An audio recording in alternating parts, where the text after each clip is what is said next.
इन पांचों किताबों में भगवान श्री राम की जन्म कुंडली है।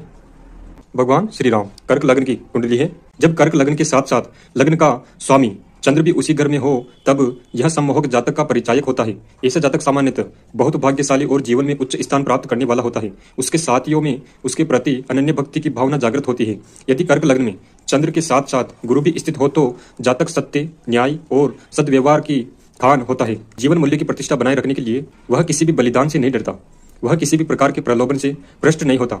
वह अपनी सीमातीत शुद्धता, सरलता तथा चरित्र की श्रेष्ठता के कारण महान आदर तथा भाग्य का अर्जन करता है। उसके निष्कलंक व्यवहार के स्तरों तक पहुंच पाना सामान्य जातक के लिए अत्यंत कठिन होता है। जब ऐसा जातक किसी सभा भवन अथवा समुदाय में प्रविष्ट होता है तब उसके सम्मोहक जातकत्व की सुगंध प्रत्येक जातक को उसके सम्मानार्थ खड़े होने के लिए विवश कर देती है। भगवान श्री राम की जन्म कुंडली का दूसरा घर सिंह है। इसका स्वामी सूर्य 10वें घर मेष में उच्च का है, जो व्यवसाय से संबंध रखता है। दिन में 12 बजे उत्पन्न हुआ जातक अपनी मध्य आयु में यश की चरम सीमा पर पहुंच जाता है, क्योंकि सूर्य मध्य दिन में चरम उत्कर्ष पर होता है। दूसरे घर का स्वामी होने के कारण उच्च राशिस्थ सूर्य महान पैतृक संपत्ति का द्योतक है।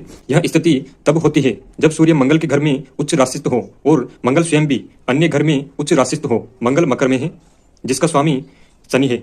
शनि उच्च राशिस्थ तुला में है, जिसका स्वामी शुक्र है। शुक्र के मीन में होने के कारण वह उच्च राशि में है। मीन का स्वामी गुरु लग्न में ही उच्च राशिस्थ है। गुरु कर्क में है, जिसका स्वामी चंद्र अपने ही घर में अपनी ही राशि में है।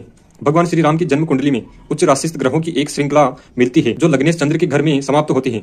इस प्रकार की जन्म कुंडली प्रायः अभूतपूर्व होती है। यह ऐसे अद्वितीय जातक का चित्रण करती है जो समस्त विश्व का प्रभु, मानवों में सर्वोत्तम, सम्राटों का सम्राट तथा अपराजय होता है। बुध वृष राशि में 11वें घर में है। यहाँ पर बुध शुक्र का अतिथि है, क्योंकि वृष का स्वामी शुक्र है। तीसरे और 12वें घर का स्वामी होते हुए भी इसका आतिथेय ग्रह शुक्र उच्च राशिस्थ है और भाग्य स्थान में 9वें घर में है। यह सांसारिक स्थिति, सत्ता और समृद्धि का द्योतक है।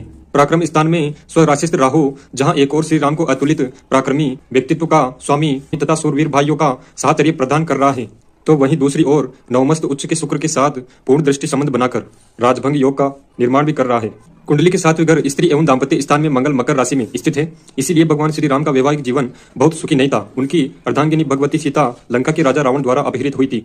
उनको वापस लाने के बाद कुछ मतभेद उत्पन्न हो गए और उस साध्वी महिला को अपना शेष जीवन एक कुटिया में व्यतीत करना पड़ा। उच्च राशिस्थ मंगल तथा उच्च राशिस्थ शनि महती प्रतिभा और सौंदर्य वाली दिव्य महिला का द्योतक है, किंतु मंगल और शनि का जन्मजात व्यसम में मंगल मकर में है, जो शनि की राशि है।